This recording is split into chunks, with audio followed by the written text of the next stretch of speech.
Hola José, estoy muy emocionado de esta conversación. Bienvenido al podcast. ¿Qué onda, Fran? Muchísimas gracias por la invitación. Muy honrado de estar aquí contigo. Gracias a ti. Siempre me gusta empezar con un poco de contexto. Cuéntanos, ¿cómo nace este nuevo fondo Semilla Ventures? Sí, fíjate que yo empecé a invertir como ángel aproximadamente hace 9 años.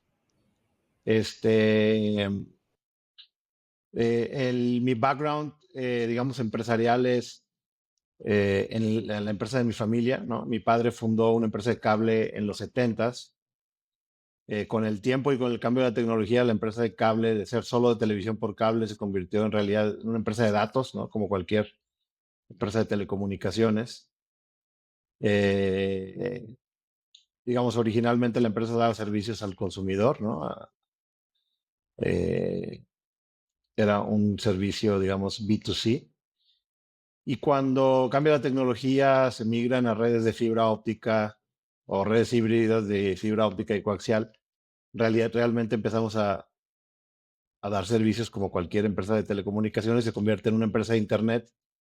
Nos toca todo digamos, el crecimiento mundial que se ha dado en el Internet y en México no ha sido la excepción, donde la penetración de Internet se fue de cero a casi universal, digamos, en poquito más de 20 años, ¿no? Más bien como 15, 17 años, algo así. Y no, digamos que gran parte del éxito de las empresas de estas de cable que se convirtieron en empresas de telecom es que con la misma red ampliaron la cantidad de servicios que pueden ofrecer, ¿no? Y digamos, con inversiones marginales, lo que aumentó la rentabilidad de las empresas. Y en el caso de nosotros, que es una empresa familiar, pues una empresa muy exitosa, la industria se consolida, vendemos en 2015. Y a partir de ahí, una cosa que era muy obvia, yo ya lo he contado muchas veces en diferentes foros, y sé que mucha gente ha tenido como experiencias parecidas. Lo que veías en la economía mexicana es que había la penetración de Internet universal, prácticamente ya todo el mundo tenía Internet. No nada más la clase media, digamos, sino también de la clase media para abajo, donde todo el mundo tenía Internet en su casa, en su celular, en su trabajo. Y era obvio que todo lo que estaba pasando, digamos, en Asia, en Europa y en Estados Unidos en cuanto a todos los servicios que se prestan por Internet, desde el punto de vista, digamos, de tecnología, se iban a dar en México, pero no se habían dado hasta ese entonces. Y un poco la tesis mía cuando empecé a invertir como ángel era tratar digamos, aprovechar esa oportunidad desde el punto de vista financiero, ¿no? Oye, estas empresas las va a construir alguien, este, alguien va a invertir en ellas, podría ser yo quien invierte en ellas. Cuando empecé un poco fue un poco muy enfocado, o sea, más enfocado, digamos, en México y lo puedes ver en el portafolio que muy enfocado en Guadalajara, ¿no? Pues mucha gente dice que el VC al final termina siendo un negocio local, cosa que sí en parte es verdad, ¿no? Eh, y bueno, ya pasaron 9 años de eso.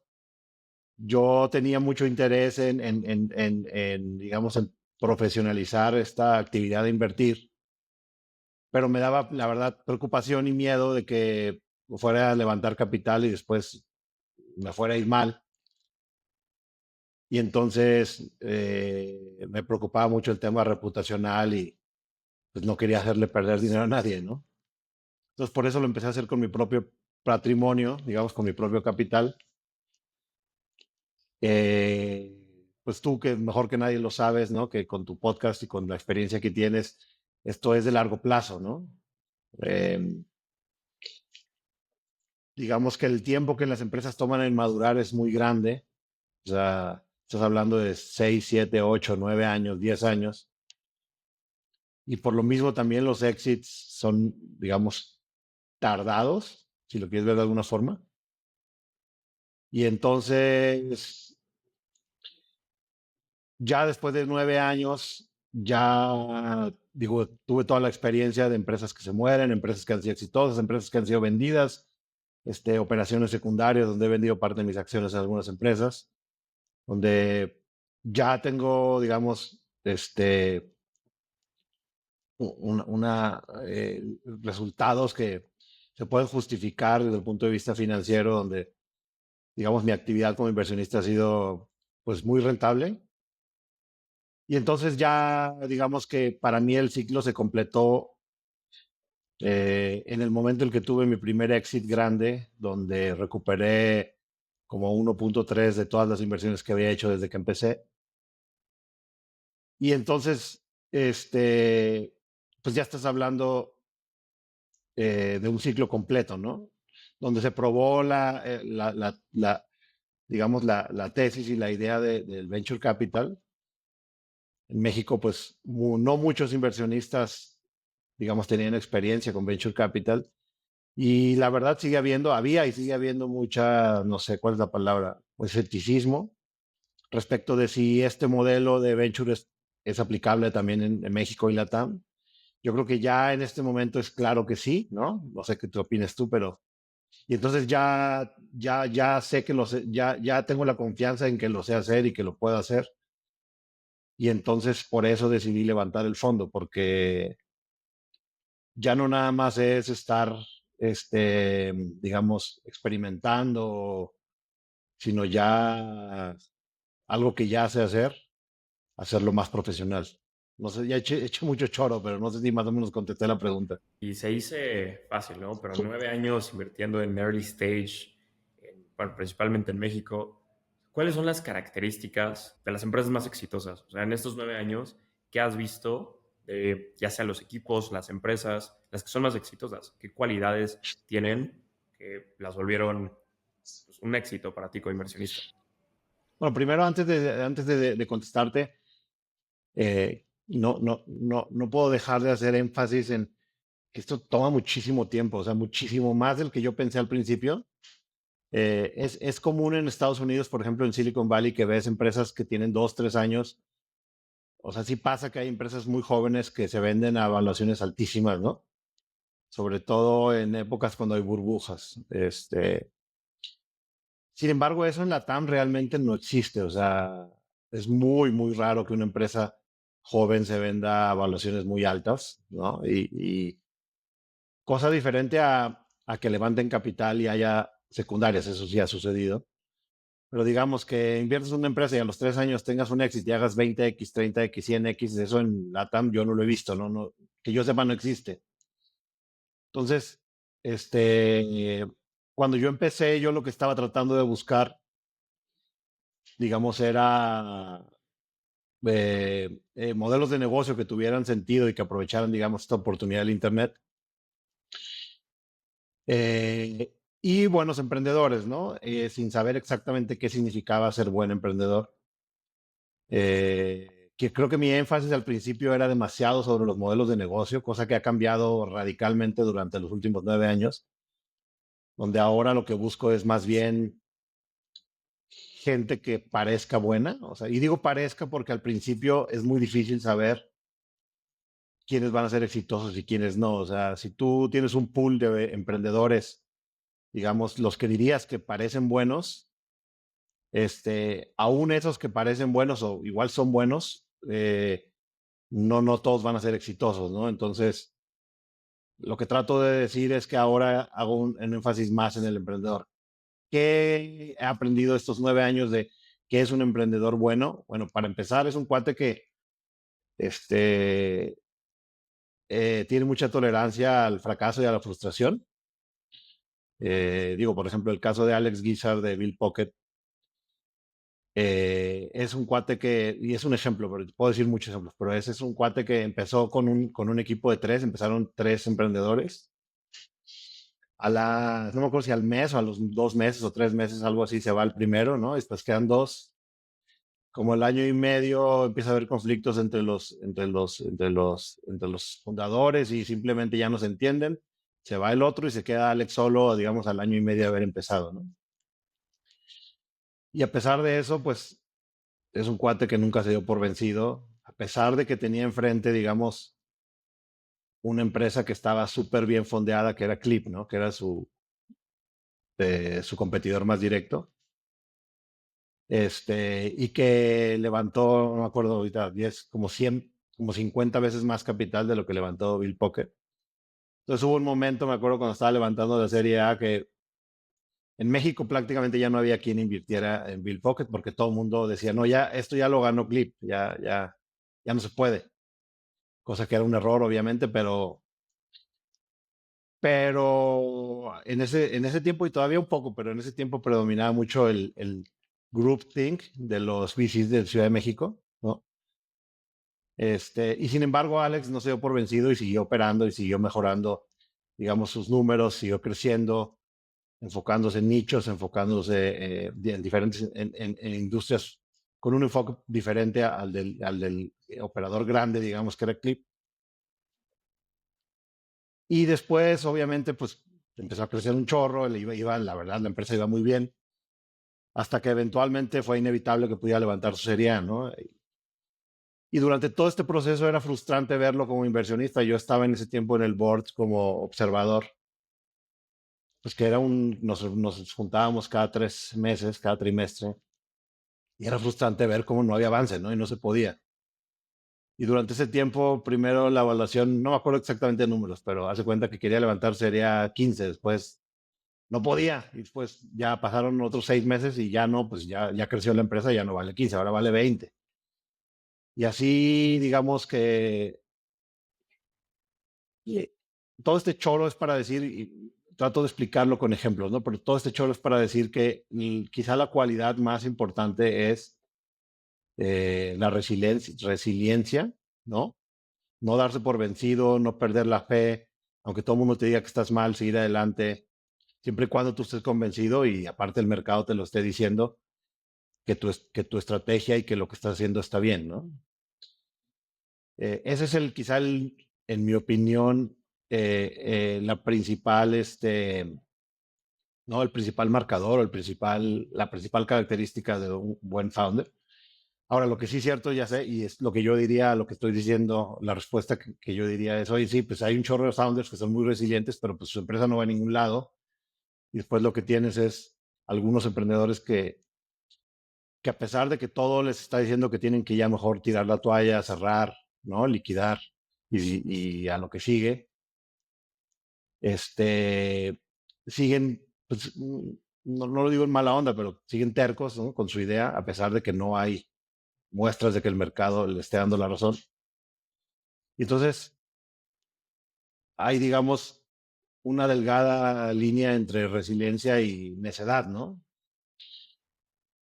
Y sí es difícil, como inversionista desde fuera, que tú no estás operando y tú no estás viviendo, digamos, ese camino del emprendedor, juzgar, ¿no? A veces lo que tienes que es simplemente ayudar lo mejor que puedas.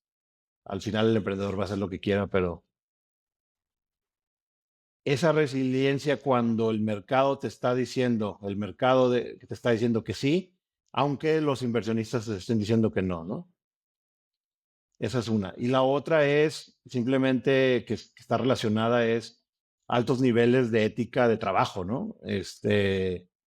Estos emprendedores tipo Alex y hay otros así en mi portafolio que simplemente son unas máquinas, ¿no? De trabajar inteligente, ¿no? Eso sería quizá el segundo.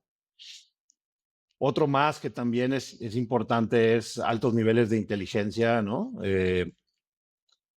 No es lo principal, pero sí es muy importante, ¿no? Que, digamos, sean muy inteligentes y puedan aplicar su inteligencia en su trabajo. Obviamente también me ha tocado ver founders genios inteligentísimos, pero que sus empresas no son exitosas. Por eso esas características a veces es difícil decirlas en aislado, ¿no? Tienen que ser siempre como una mezcla.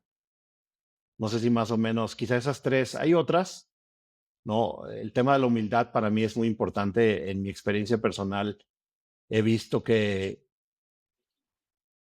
los founders que tienen estas tres características de, digamos, resiliencia, alto nivel de trabajo, inteligencia y que también son humildes, en mi experiencia tienden a ser más exitosos. Pero bueno, eso también es difícil decirlo como regla porque también me ha tocado ver founders que no son nada humildes, ¿no? Que son hiper exitosos. Entonces, por eso cuesta trabajo decir como una sola receta. Hay miles de diferentes este, eh, características que pueden tener los founders, pero en mi experiencia es lo que me ha funcionado a mí es eso.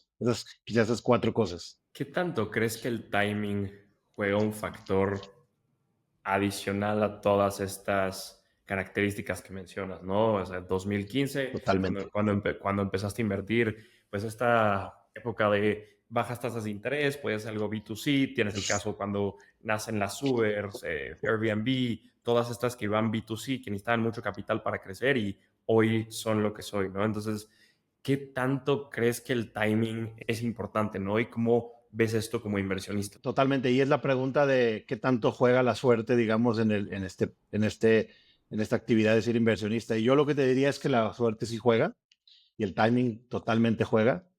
Yo siempre lo he pensado de esta forma. Y yo empecé a ir a los Demo Days de YC como en el 2016, invitado principalmente por Unima, que era una empresa en la que invertí, que había estado en YC, que me metió ahí en el sistema de YC que se llama Bookface. Y entonces YC me empezó a invitar a los Demo Days. Y digamos que también tuve ahí cierta relación de Jonathan y Sergio de Investo y de Green para empezar a ir. Y me acuerdo muy bien que había siempre algunos emprendedores pues, que estaban tratando de levantar capital en el Demo Day, ¿no? En las pausas que había entre las presentaciones o al final de los días. Y pues nadie los pelaba, ¿no?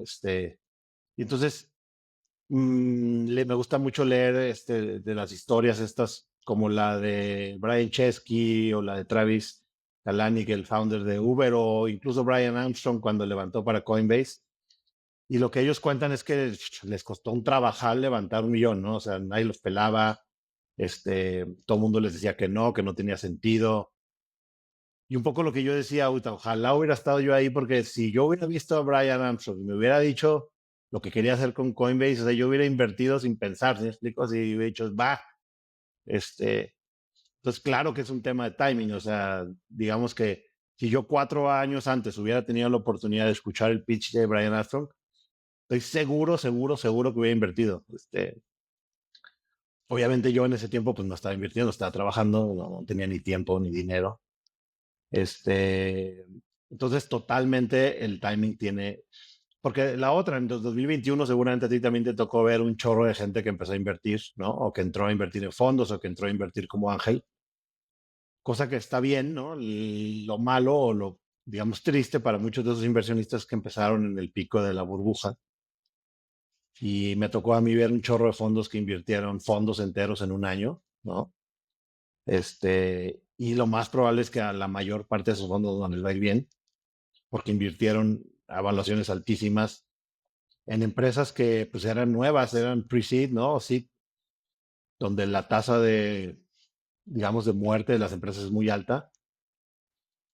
Y a lo mejor la tesis era correcta, ¿no? O sea, lo que estaban viendo era correcto, la tesis era correcta, simplemente el timing fue pésimo, ¿no? Entonces sí, totalmente juega a favor. No creo yo que sea lo único, pero sí, definitivamente sí juega. Entonces también en mi portafolio estoy totalmente de acuerdo que sí me ha ido bien en parte porque empecé cuando había pocos inversionistas y cuando el ecosistema era mucho más pequeño, ¿no? Era mucho más fácil ver casi todo. Digamos, si te movías y tenías un network más o menos razonablemente grande, pues era muy, no te voy a decir fácil porque claro que requiere trabajo y requiere tiempo, pero era posible, digamos, ver la mayoría de las cosas, ¿no? Ya si invertiste o no invertiste, eso ya es otro tema, pero por lo menos verlas. Este, entonces, el tema de la suerte sí juega y el tema del timing sí juega, pero no es todo. Yo creo que también tienes que tener criterio, tienes que trabajar, ¿no? Y talonearle y gastar suela y al final tienes que tener cierto criterio para decidir en qué invertir y en qué no. Este mismo timing, a tú como fondo Semilla Ventures, ¿cómo fue el timing y el panorama económico para levantar este nuevo fondo? O sea, ¿cómo crees que te ayudó o no para levantar y cómo fue el proceso de levantar Semilla? Sí, o sea, lo que yo hice, híjole, yo digamos, he creado más o menos, no creado yo, más bien estoy inmerso, digamos, en una, ¿no? En un ¿cuál es? Una comunidad, un network de emprendedores, inversionistas, ¿no? Eh, donde a lo largo de los años, pues, digamos que he estado más o menos presente. eh, y entonces cuando yo empecé a levantar, pues para algunas personas era como obvio, ¿no? O sea, pues ya lo habías hecho desde antes porque te habías tardado. Este, y entonces, quizá por todos los antecedentes que tengo, ¿no? Más o menos, como he invertido en muchas empresas de Guadalajara, más o menos hoy he sabido que aquí en Guadalajara invierto, entonces, este, de alguna forma era como natural, ¿no? En Guadalajara solo hay ahorita dos fondos o tres que son institucionales, ¿no? Es Redwood, el fondo de Jean Paul Otero bueno, tiene ahí sus socios, son mis amigos, yo soy inversionista también de ellos. Está Carabela, que es el fondo que hizo Xavier Sánchez Aldana, que Carabela, que es un fondo, pues yo creo que bien manejado, a mí pues, me llevo muy bien con Javier y se me hace bueno. Y sin embargo, para el tamaño de, digamos, de Guadalajara y también, no solo de Guadalajara, también de México, se me hace que había muy poco, ¿no? Ya ha habido más esfuerzos de otros family offices y como Polígono y como Capen y como otros que han estado invirtiendo y muy activos también tratando de encontrar las empresas del futuro, digamos. Eh, y de alguna forma eso facilitó que ya existe digamos, pues comunidad, cierta comunidad en el mundo de las inversiones de tecnología que más o menos facilitó eso. Obviamente no te voy a decir que fue fácil, no ha sido fácil y estoy seguro que lo que falta tampoco va a ser fácil, pero es muy diferente a como si hubiera empezado en 2015 sin que nadie me conociera, sin que nadie, digamos, supiera algo de mi trayectoria, hubiera sido muchísimo más difícil, ¿no? Es como muchísimos managers de Ciudad de México empezaron, cosa que lo reconozco como, pues debe haber sido difícil al principio en el 2000, no sé, 12, 13, 14, cuando el INADEM empezó a hacer el Anchor LP de algunos de estos fondos y que tuvieron que salir cuando no había nada, eso sí debe haber sido mucho más difícil. Entonces yo creo que sí, y aparte en México pues ya, yo creo que ayuda mucho para los nuevos managers, pues que ya ha habido un chorro de casos de éxito, ¿no? Digamos, pues digo, las empresas grandes como, no sé, en Guadalajara, pues está Quesky, está ¿no? El Wiseline, que es la empresa de Bismarck Lepe, y después en México Kavak y Clip y Confío pues, el mismo Rappi, ¿no? Que prácticamente explotó en México antes de ser lo que es hoy. Entonces, hasta cierto punto como que ya parece ser una realidad, ¿no? Aun cuando la mayor parte de las empresas se van a morir y se mueren, el hecho de que ya haya estos grandes éxitos creo que ha ayudado mucho para todos los que se dedican al venture capital. Antes de comenzar a grabar, me decías, uno de los mayores retos que has enfrentado al levantar este fondo es las personas que no saben decir que no. O sea, ¿cómo fue este proceso de levantar capital y cómo ha sido y cómo has reaccionado a esto, ¿no? Y esta parte creo que es muy mexicana, que no sabemos decir que no. Sí, está cañón eso porque aparte es bien buena onda todos y vas y les enseñas lo que has hecho y dices, todos dicen, wow, está bien padre, te hacen preguntas y, búscame. Entonces lo buscas, en 2 semanas. Y déjame ver. Y vuelve, hay que hacer otra llamada. Y después te gostean. Entonces, yo creo que esto que te estoy contando es algo que todos lo viven, ¿no? Tanto emprendedores cuando levantan capital como managers de fondos que levantan capital para el fondo. Y de alguna forma, pues yo creo que es normal, tampoco es que pobrecito de mí ni nada, simplemente es una realidad, ¿no? De levantar capital. Y simplemente lo que tienes que hacer es tratar de picharle al mayor número posible de personas para que algunas, digamos, accedan a invertir, ¿no? Efectivamente siento que que la cultura en México es difícil para la gente decir que no y a la gente le gusta tener sus opciones abiertas, ¿no? Es un poco como lo que se quejan los emprendedores de los VCs cuando están levantando su capital, ¿no? Levantando sus rondas, perdón. Que muchos VCs, si no tienen urgencia, pues se la llevan. Ahí, digamos, puede durar 1, 2, 3 meses. Cosa que digamos, como gestor de capital, pues es frustrante, ¿no? Pero bueno, pues es parte de todo y este, tienes que vivir. Es algo con lo que hay que vivir si vives aquí en una cultura como la nuestra. Sería mucho más sencillo que te digan que no, y ya. Estaba leyendo un manager que contaba algo parecido en Estados Unidos, ¿no? Y lo que él dice, lo que él decía y que a mí me ha servido lo estoy tratando de seguir es que mientras no te digan que no, tienes que seguir fregando, o sea, tienes que seguir mandando, hablando, mandando mensajes, porque lo que quieres es o que te diga que no, o que te diga que sí, y ya cuando te dice que no, de hecho cuando te dice que no, mucha gente te dice, deberías seguir actualizándolo de cómo vas, ¿no? O sea, es algo que me ha faltado hacer a mí. Pero, pero no tienes que tener pena de estar fregando y fregando y fregando. No fregando, quizá fregando no es la palabra adecuada, más bien estar gestionando, diciendo, llamando, mandando mails. Y si la respuesta eventualmente es no, pues ya es lo que querías, saber si sí o si no. Ya si es no, ni modo, ya le seguirás mandando algún tipo de, digamos, de update de lo que estás haciendo. Y si es sí, pues ya digamos, haces los trámites necesarios para cerrarlo.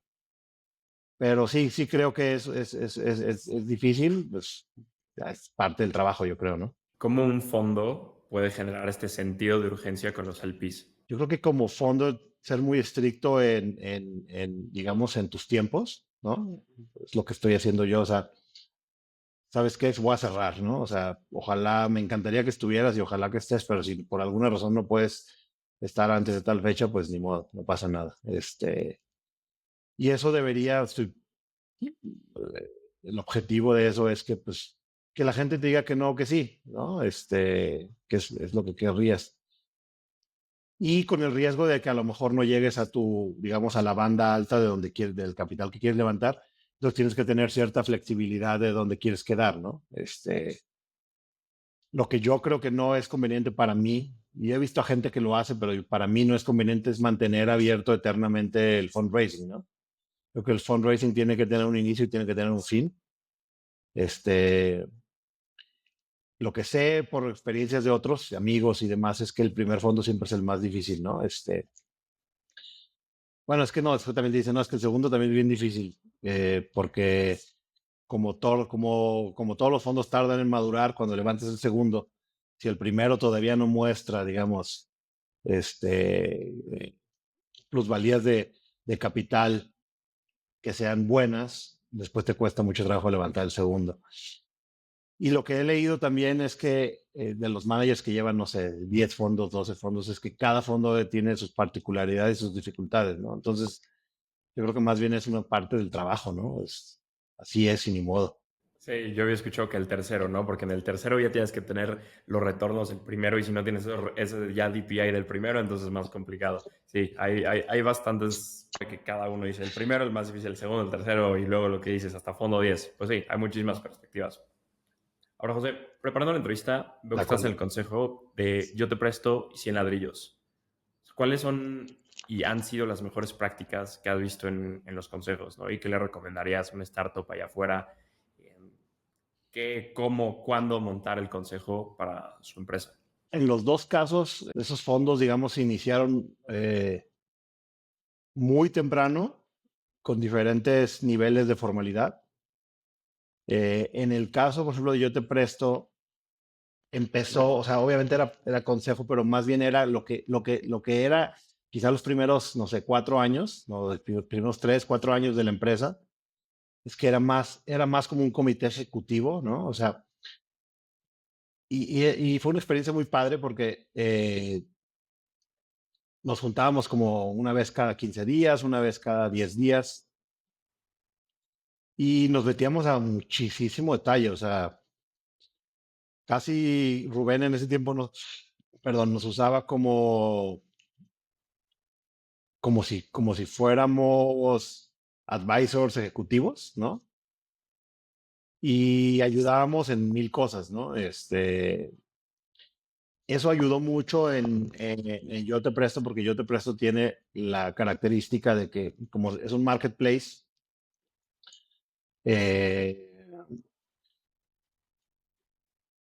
siempre es difícil echarlos a andar, ¿no? Porque tienes los dos lados. En este caso es el solicitante de crédito y el proveedor de, digamos, de financiamiento. Los dos son negocios que son B2C, ¿no? Son consumidores los que prestan, son consumidores los que piden. Y después tienes todo el tema de la confianza. En ese tiempo, cuando empezó la empresa, no había regulación, no existía, digamos, la ley FinTech. Eh, de hecho, en China, en su momento, cuando empezó el P2P lending, no sé si sabes esto, pero hubo como 1,000 empresas de peer-to-peer lending, de las cuales la mayoría resultaron ser fraudes. Y entonces es normal, ¿no? Es normal que la gente, que el consumidor, digamos, tenga dudas y tenga desconfianza de que las cosas no se pudieran hacer bien o de que pudiera ser un fraude, etcétera. Entonces, al principio el crecimiento era lento, ¿no? Era lento, lento. Entonces, todo el tiempo nos teníamos que estar juntando a pensar en diferentes cosas que hacer, en cómo hacerlo, digamos, cómo hacerle para crecer la base de prestamistas, cómo hacer para crecer la base digamos, de acreditados. Y entonces, esa experiencia, ese consejo era más que sí el acta y eso era literalmente un consejo casi operativo, ¿no? En el caso, otra experiencia donde el consejo fue muy útil en su momento es el caso de Bill Pocket, ¿no?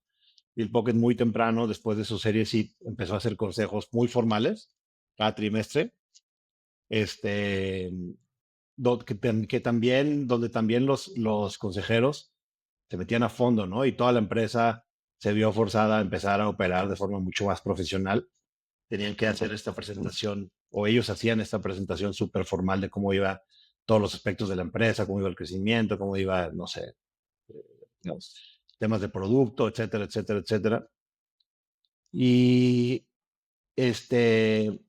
lo que sí te puedo decir es que cuando la empresa está empezando a tener tracción y empieza a haber ciertas complejidades en la operación y ciertas complejidades de producto y comerciales, sí es súper útil tener un consejo, digamos, con gente con experiencia, porque también he visto lo contrario, empresas que no tienen mucha tracción y que donde a lo mejor el consejo es una distracción. Quizá lo que yo diría es que el momento donde deberías empezar a tener más formalidad con el consejo, y no me refiero a formalidad jurídica, sino a formalidad, oye, vamos a hacer una reunión cada cierto tiempo, con cierta periodicidad, vamos a evaluar estos 10 cosas digamos, de cómo va la empresa, y necesito ayuda, ¿no? O sea, no nada más es que vengan aquí a tomarse el café, sino que vamos a pensar juntos denme intros, preséntenme a X o Y.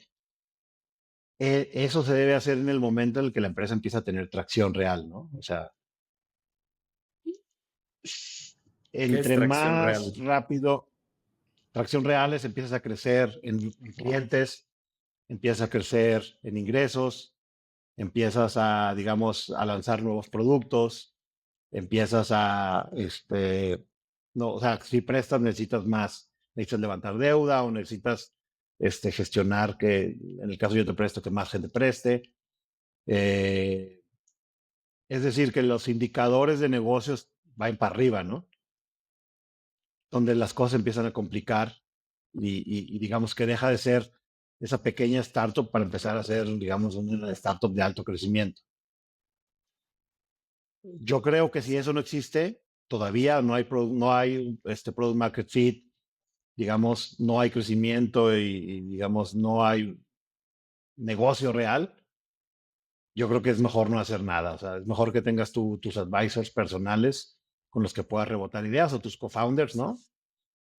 Y que no pierdas tiempo en el consejo. José, ¿me puedes contar un Va. poquito la tesis de Semilla Ventures? ¿En qué invierten? ¿En qué etapas? ¿Tickets? Pues, ¿cuál es la estrategia en general? Si la estrategia del fondo Semilla es invertir en pre-seed, es decir, cuando los emprendedores están empezando, tratar de identificar a los founders, digamos, que tengan estas características que platicamos antes y tener mucha diversificación. Lo que he encontrado en Pre-Seed es que, aunque es muy criticado tanto en la industria como fuera de la industria, esta estrategia de spray and pray, o esta mal llamada estrategia de spray and pray, creo yo, en mi experiencia, que en Pre-Seed es la única que funciona, a menos de que tú incubaras, ¿no? Que también hay fondos que lo hacen y con mucho éxito.